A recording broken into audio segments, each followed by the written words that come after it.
Good evening, everybody. Welcome back to Gargoyles episode reviews. Today we're wrapping up City of Stone Part 2. Macbeth's history unfolds, revealing the loss of his childhood sweetheart, Groch, to Gilcomgain, aka the Hunter.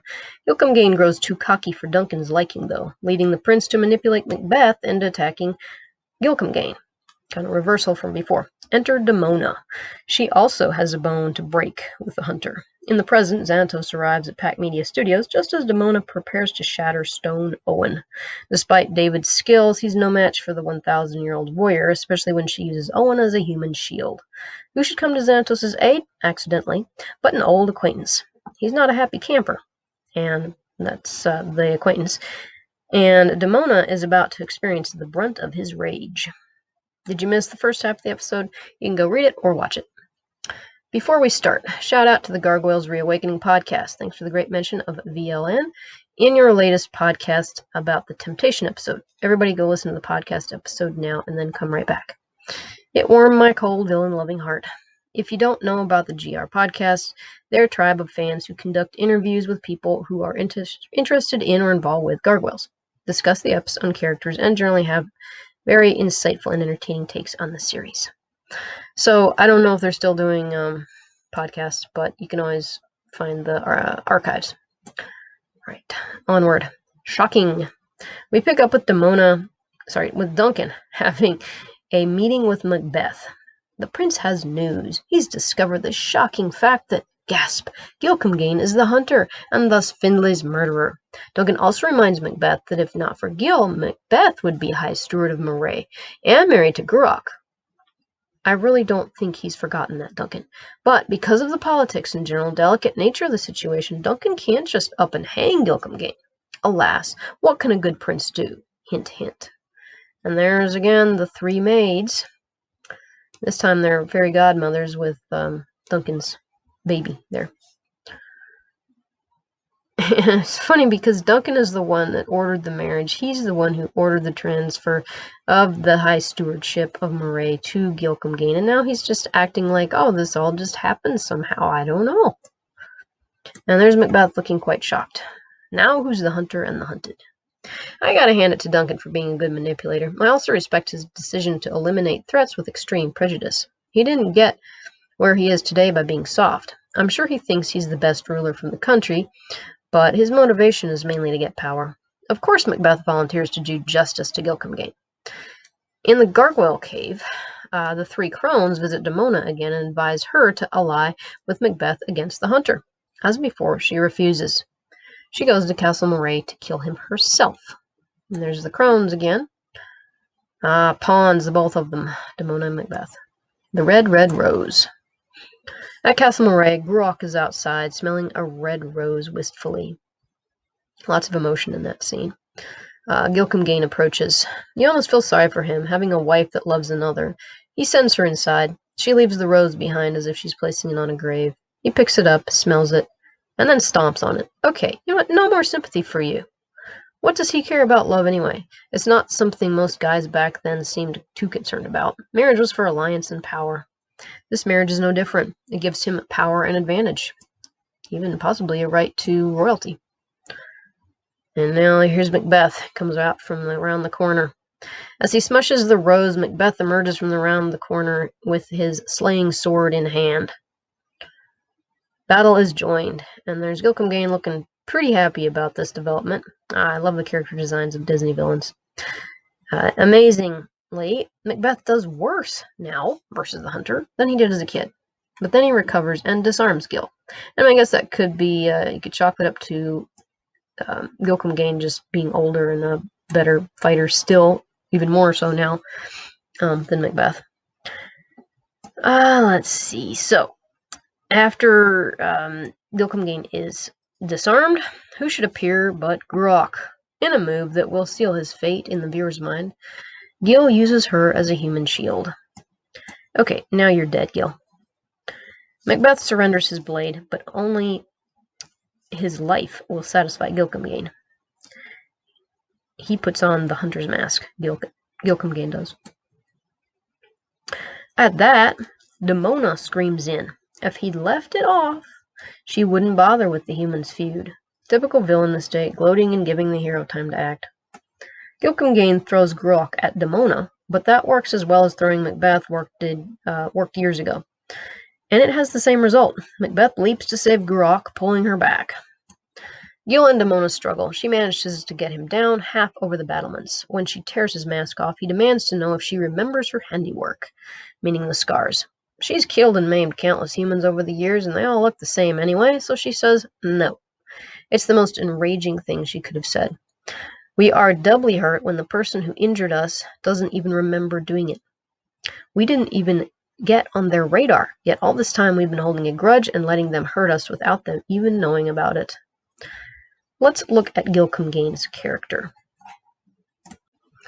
He was a typical farm lad, doing his chores and living his life. To hear him talk, he was taken advantage of by his family, who made him work more than his share. But I defy you to find a young person who doesn't mutter the same thing when asked to take the trash out. Demona's scarring of his face, and he'd better be glad he didn't lose an eye or two, changed his life forever. It's not so much the outside scars, since they're not all that disfiguring. He's actually pretty handsome, even with them. It's the internal scars. He's placed all his frustration and anger on her and those scars. His thirst for vengeance is as damaging as Demona's, both to himself and to others. Just as Demona wants all the humans dead, he wants the gargoyles dead. He's made such a big deal out of the scars that he thinks Demona still remembers him. It wrecked his life, so of course she'd remember. You're not that special, Gil. Sorry.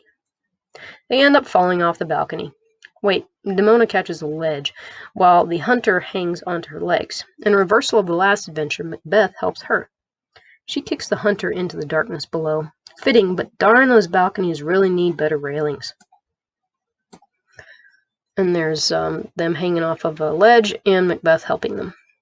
Why is this even a problem? Can't she just kick him off and climb up? Demona gives a curt thank you to Macbeth, then departs. They're even now. Her good deed paid off, but she's not going to see that as a reason to become a Goliath type of gargoyle. She's set in her ways now. This ain't Shakespeare. Macbeth and Grok marry, becoming Lord and Lady Macbeth, now that Gilcomgain is dead. She looks happier in this scene. Reminds me of Lord of the Rings, Return of the King, with that flower petals coming down and everyone pretty happy. Duncan watches from a tower. He tells his infant son that there will always be the hunter and there will always be the hunted. Then he dons the mask. Now who's he after? Macbeth, I assume. The three Fae, in the guise of maids, look on. Demona and Macbeth are still not allies, so they've got more work to do. Or are they happy now that Gil is dead? Doubtful. What is up with these people and their masks, I'm telling you. Dust to dust. In the present, the clan is surveying the massacre. Brooklyn likens it to the slaughter of Castle Wyvern's gargoyles. The three statues, and these are the same creepy kids with the sailor suits. Oh, now they've got little baby dolls in their arms. I didn't see that at first. Anyway, they open their eyes. Yeah.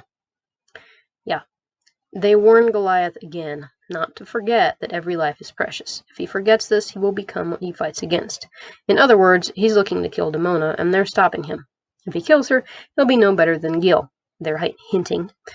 That's faulty logic, since giving a murderer the death penalty is actually justice in most law codes. Then again, it's the motive that matters. If Goliath does it out of vengeance, he'll be the one hurt. But I don't think these Fae are acting as good Samaritans, interested in Goliath's character. They say that vengeance begets nothing but a cycle of further vengeance. Now that I'll agree with. We see it in gargoyles all the time, not to mention in real life. At Pack Media Studios, Demona saunters in, mace ready. She's going to turn Owen to dust. It's painful irony that the man who suggested killing the clan by pulverizing them is now facing the same fate. And it's interesting that she went off, shot a bunch of statues, and then came back to finish Owen off. Lucky. 2020 moment. She's evidently not enjoying being a human in the daytime and would relish the chance to give Puck a little of his own back. She's tricked the trickster, she thinks. Before Demona can swing, Xanatos smashes the broadcast equipment keyboard and ends the show. Now she's got a better target than Owen. Whew. And I don't know why he didn't just pot shot her with the laser. She didn't know he was there. Just Sniper. Don't mess with his people. He's looking pretty determined. 2020 moment. Since my first Gargoyles ep was The Gathering, I knew Owen survived. Since it had been a while after watching that ep that I saw City of Stone 2, I'd forgotten that he had a stone fist. If I'd remembered, I might have suspected it came from this spell. Since this is a program for younger viewers, it's safe to bet that Owen won't die. Then again, characters do change permanently, and Magus died, after all. And then, of course, a number of antagonists bit the dust. Imagine if Owen had died. The Gathering would have gone completely different, and Xanatos would be a wreck. And probably one heck of a villain, and I don't know if he would have stuck to his idea that vengeance is a sucker's game. And here's Xanatos smashing the keyboard, because I guess he wants some drama rather than just, pulling the plug. Demona whacks at Xanatos with her mace, but he blocks with the rifle. The blow still launches him across the roof. Probably messes up his rifle, too, I think. Recovering, he shoots back. Well, I guess it did not mess up his rifle. Alright, pretty solid. He might have gotten the upper hand, except Demona knocks the Owen statue off balance. Now we see where David's priorities are. He abandons the fight to throw himself under his security chief. Tell me another main antagonist in any series who would behave this way for his minions. David is saving his second best friend. Unfortunately, pushing a stone statue onto its feet doesn't put you in the best defensive position. Demona grabs Xanatos and strict presses him, straight over her head there. And again, I don't know why he can't just roll off, kind of like the question I asked with Goliath, not rolling off when Coldstone had him over his head in Reawakening. I'm pretty sure she's going to toss him into Owen. Then she'll take the mace to his skull. Xanatos will die with the knowledge that he's killed his friend by accident, and by him trusting her too much, and had a hand in destroying the city. Oh, gonna feel that in the morning, but at least he's alive to feel. But there will be no death in House Xanatos tonight, for Macbeth arrives in the hunter mask.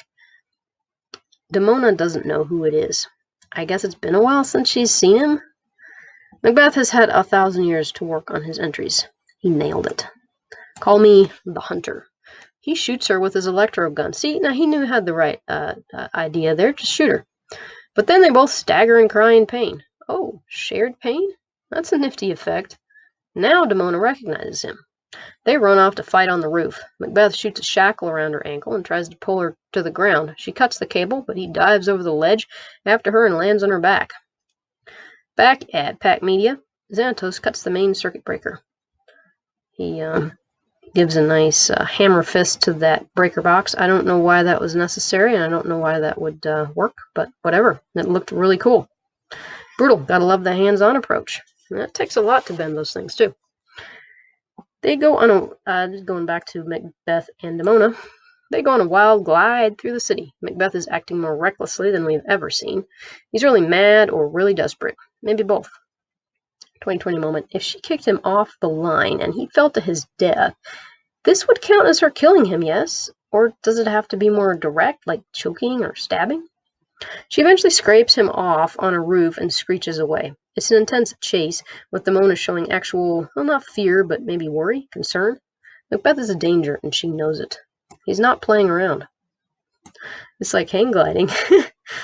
Oh, wow. Yeah, he's got some guts. Truce. At PMS, the clan enters to find Xanatos tapping the keys of the broadcast board. Apparently this is one that he did not destroy. The cavalry has arrived, he says. He explains what happened with Demona and the man she called the Hunter. And there's Xanatos leaning casually against the machinery with Goliath poking him in the chest with his finger. Yep, Xanatos is shaking in his boots there, Goliath. He's in casual mode. You're wasting your time.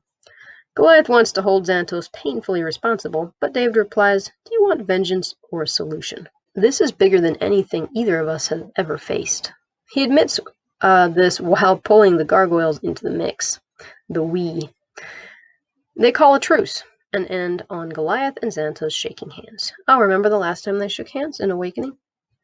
According to Greg, after you see the whole series, the truce doesn't seem like much, since Xanatos and the gargoyles team up every blue moon or so. But at the time, Greg wanted it to be startling. Like I say, I saw The Gathering first, so this wasn't startling at all. David's pragmatism is one of the many characteristics that I admire in the man. He'll work with whoever will offer the best chance of victory. He doesn't really consider the gargoyles enemies anyway. When there's a problem, he focuses on the solution, not on handing out blame or holding grudges. His family and his city are on the line if he fails. Final thoughts. We're getting some closure on a few issues, but others are still developing. We're fully halfway through the four-parter, meaning we'll have a steady resolution from here on out, except for a couple reversals.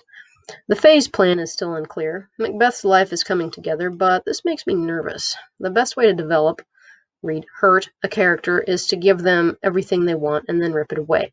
And it's right up there with embarrassing them, like I talked about before. We still don't know how to reverse the spell. Starting the broadcast down obviously didn't help, since, Owen is still stone. You want to find out what the spell means, how Macbeth and Demona become bonded, and what happens when the sun rises in New York City. Tune in next time for part 3. So, what'd you think of part 2? You like how the history is progressing? Do you like the fact that they're switching between 1,000 years ago and the present time? Was it a surprise for you that Xanatos just unhesitatingly dove under there to save Owen? And was it a surprise that Macbeth was so reckless when he was jumping onto the line that was attached to Demona? Well, you can comment here. You can comment on the blog. And remember to like, share, subscribe, do all the things. Thank you so much for watching, and we will catch you in the